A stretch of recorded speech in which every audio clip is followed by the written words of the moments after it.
اچھا چلو آپ کی حسن زن کا ہم قدر کرتے ہیں. بہرحال لعل اللہ یحدث بعد ذلک امرا. دیکھو یہاں پر یہ بات کر رہا ہوں کہ الذی یجدونہ مکتوبا عندہم فی التوراۃ والانجیل. یہ آپ سمجھ لیں مدینہ کی جو آبادی تھی یہ بھی انتظار رسول میں اس کا قیام ہوا. بہت ساری روایات اور صحیح اور حسن سند سے بہت ساری روایات سب کا خلاصہ 1 منٹ میں بیان کر رہا ہوں. یہ جو مدینہ منورہ یثرب کی آبادی ہے اس آبادی کی وجہ انتظار رسول ہے صلی اللہ علیہ وسلم.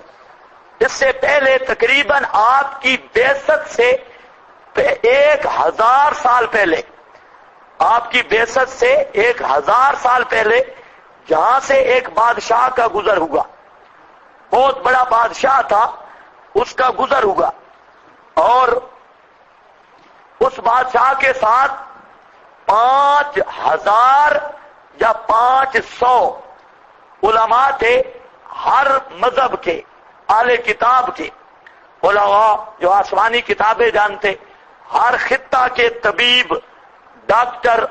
وہ بادشاہ جو ہے اس کا گزر وہاں سے ہوا, مدینہ منورہ سے پورے ایریا کا چکر لگا رہا تھا. تو وہاں جب مکہ مکرمہ کے قریب پہنچا تو وہاں اس نے ڈیرے ڈالے. اور ہوا یہ کہ پہلے جس ایریا میں جاتے تو لوگ بڑا اس کا استقبال کرتے. یہ مکہ کے قریب پہنچا, انہوں نے ڈیرے ڈالے, مکہ والوں نے تو انہیں گھاس ہی نہیں ڈالا, پوچھا ہی نہیں ہے. اب بادشاہ کو غصہ آیا, اس نے کہا یہ کیا معاملہ ہے, یہ کون لوگ ہیں؟ بڑا مولوی منگایا جو امیر تھا, اس سے پوچھا یہ کیا معاملہ ہے, کون سے بدو لوگ ہیں, انہوں نے ہمیں پوچھا ہی کوئی نہیں ہے, اکرام شکرام بھی کوئی نہیں.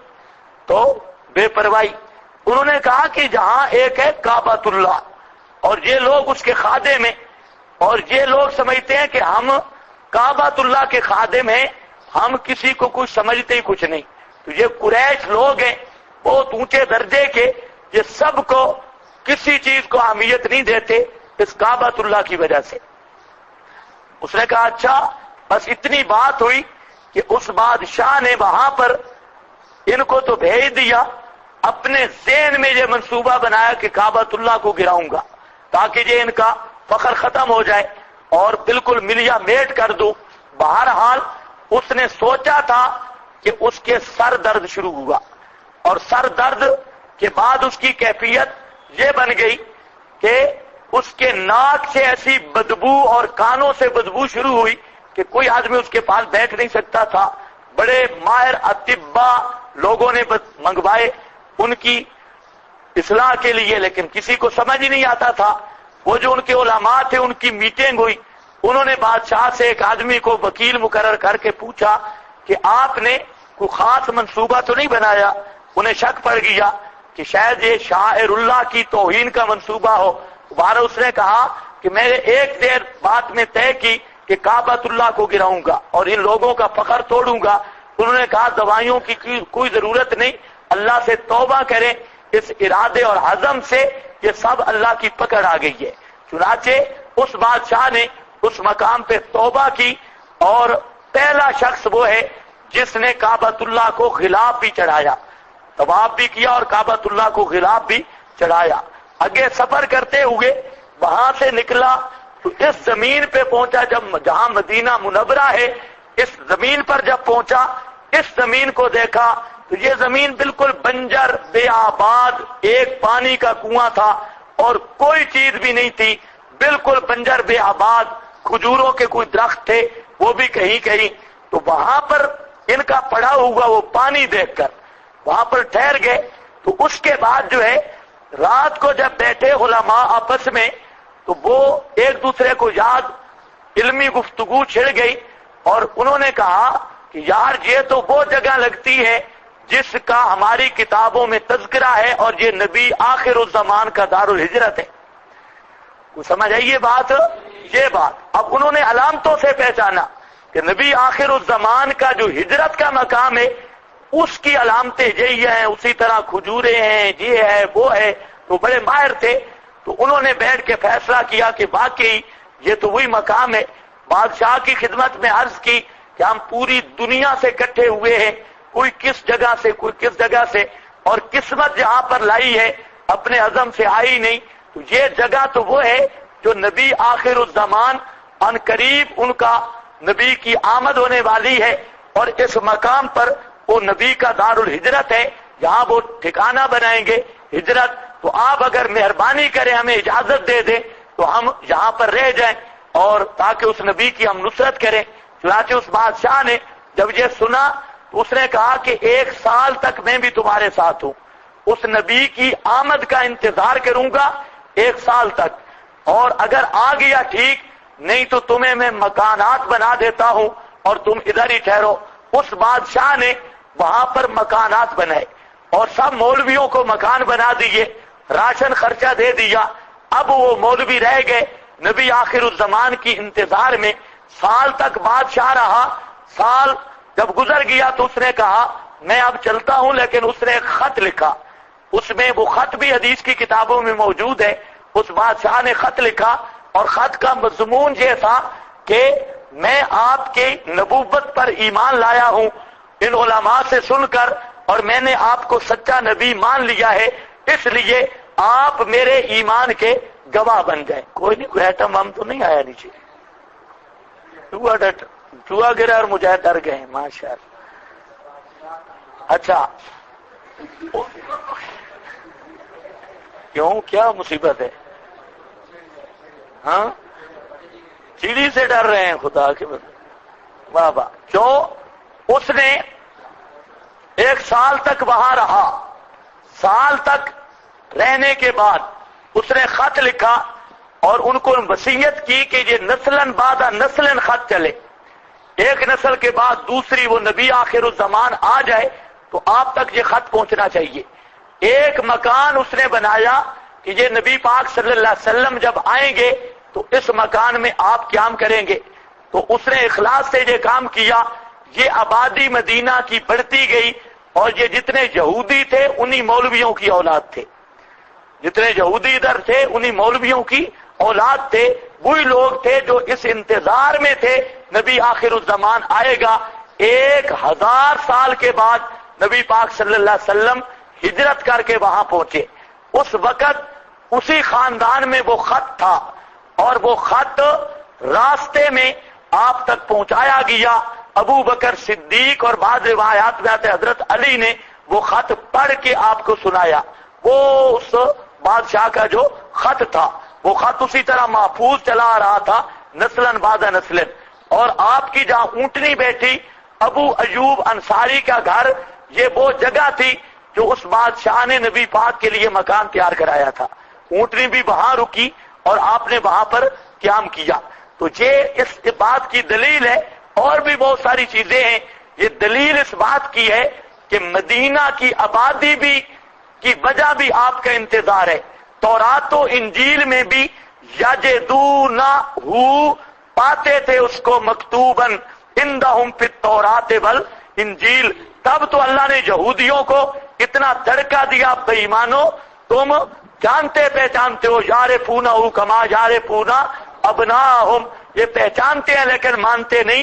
یہ تو ان کی آبادی تھی نبی آخر الزمان کی نصرت، اسی لیے من قبل یستفتحون علی الذین کفروا، پہلے خود بیان کرتے تھے نبی آخر الزمان آئے گا، اور جب آ گیا تو اب کفروا، اب مانتے نہیں ہیں انتظار کر کر کے.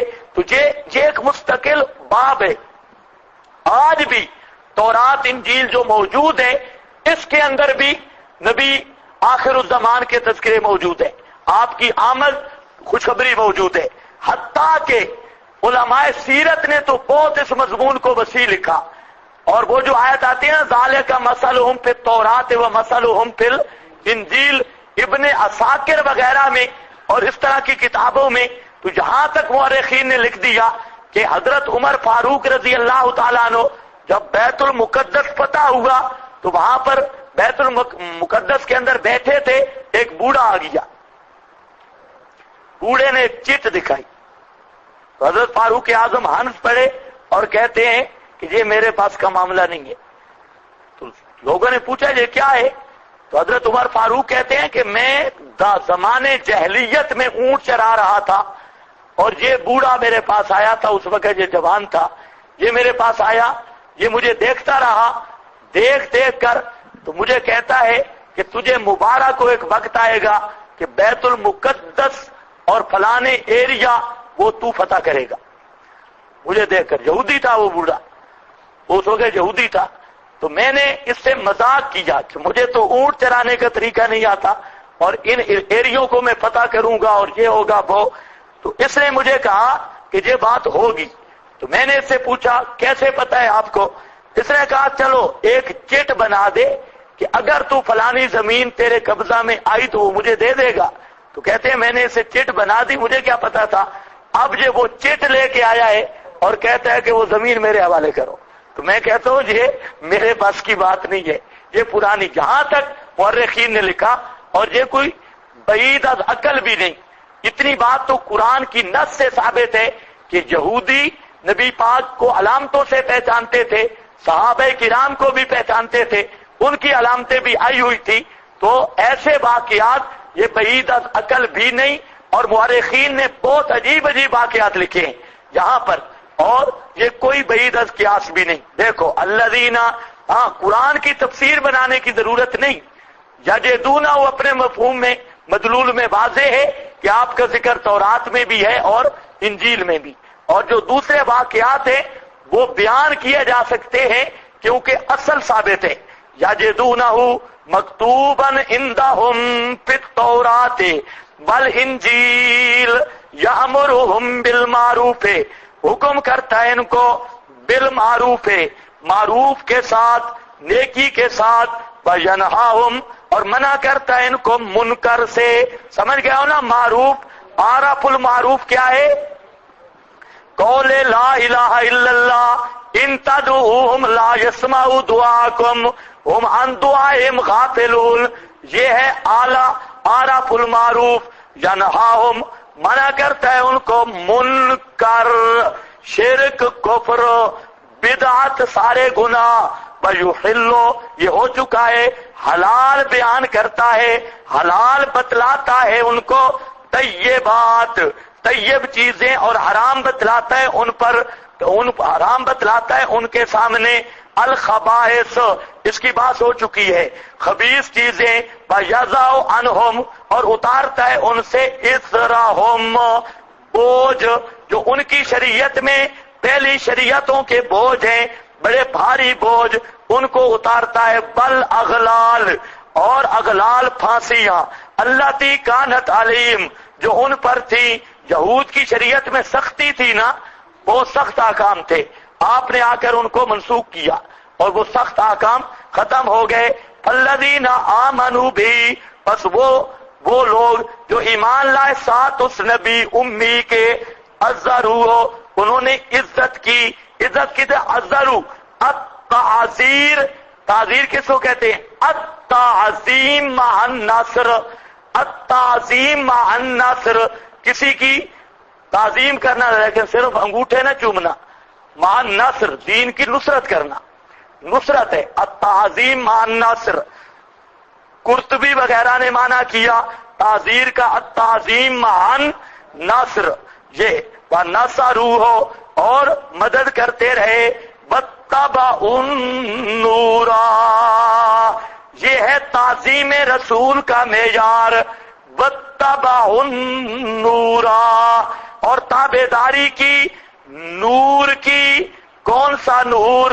الذی انزل معہ، وہ نور جو اس رسول کے ساتھ اترا، وہ نور جو اس رسول کے، محبت رسول کا معیار قرآن ہے. واتبعوا، یہ سمجھتا ہے عشق رسول ہے. 6 پلیٹاں جو مولوی کھا جائے وہ بڑا عاشق رسول. حلوے کی 6 پلیٹیں گئی، لکڑ ہضم پتھر ہضم، یہ بڑا عاشق رسول ہے. اور جو ایک کھا سکے بیچارہ آپ جیسا کمزور ہو تو اس کا عشق کچا ہے، اور جو بالکل حلوہ ہضم نہ کر سکے تو وہ گستاخ ہے. یہ حلوے کی پراتیاں، یہ کھانے والے مجنو تھا نا، لیلا کا شنا تھا، دوست تھا لیلا کا، تو وہ مجنو کو چوری بھیجتی، مجنو چوری کھا لیتا اور صحیح ہٹا کٹا مشرک ملا کی طرح بن گیا. صحیح. ایک دن لیلا نے، وہ مجنو جو اصل مجنو تھا اس کی جگہ ایک نقلی مجنو بیٹھ گیا. نقلی مجنو، اصل مجنو کو، اصل عاشقوں کو پیچھے ہٹا دیا جاتا ہے، درمیان والے بہت ہوتے، وہ درمیان والا آ گیا نقلی مجنو. اب لیلا بھی سمجھ گئی بھئی یہ اصلی نہیں لگتا، یہ کوئی نقلی ہے.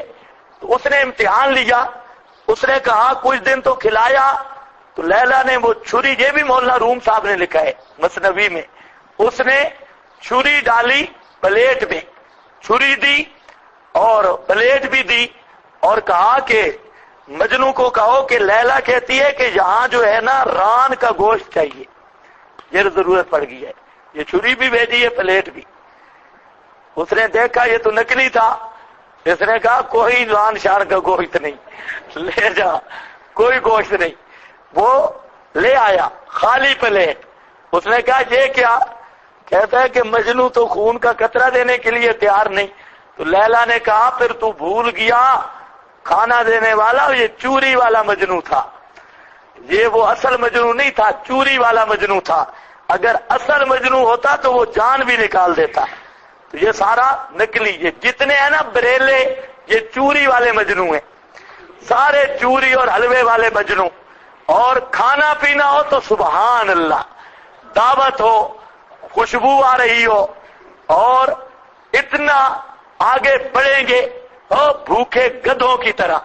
لیکن ان کو کہو نا جہاد پہ تھوڑا چلے نہیں، پھر دیکھو، یا کہیں جان دینی پڑ جائے.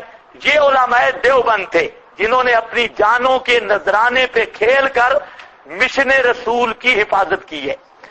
یہ کام اللہ نے علماء دیوبند سے لیا. ادھر صرف حلوے اور چوری والے مجنو، کوئی چیز بھی نہیں. کھائیا بھئی کھائیا، ڈڈا نو بدھائیا، انے کھوجی میں اٹا پہندیا نے پائیا. تو یہ سارا یہی مال ہے.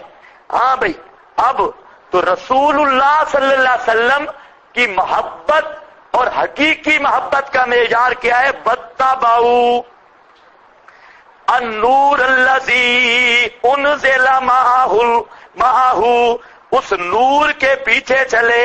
یہ آپ بیٹھے ہیں نور اٹھا کے، وہ کو سمجھ آئی کہ نہیں؟ ہاں، اللہ کے فضل سے یہ نور ہے، اور جو اس نور کے پیچھے لگے بیٹھے ہیں یہ اصل ہے غلامان مصطفیٰ، اور اصل ہے یہ محبین مصطفیٰ جو اس نور کو اٹھا رہے ہیں. اور جو نورا اٹھائے پھرتے ہیں وہ تو بے ایمان ہیں.